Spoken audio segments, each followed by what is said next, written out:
how to fix blank white desktop shortcut in Windows 11. So that is what I'm going to show you guys in this super quick and easy tutorial. So let's get into it. So the first thing that we need to do is to go here on the desktop and then on the search bar, search for run and then click enter.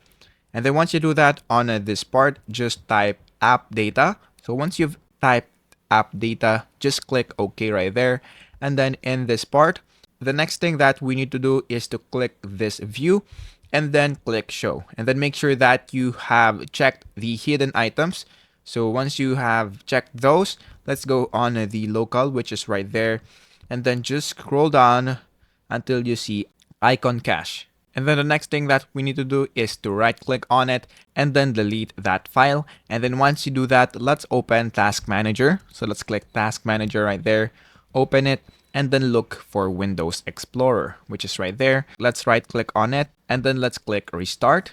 And then once you click Restart right there, that should fix your problem. So if it is not still working, all you have to do is to restart your PC and that should work. So that is basically it. That is how to fix blank white desktop on Windows 11.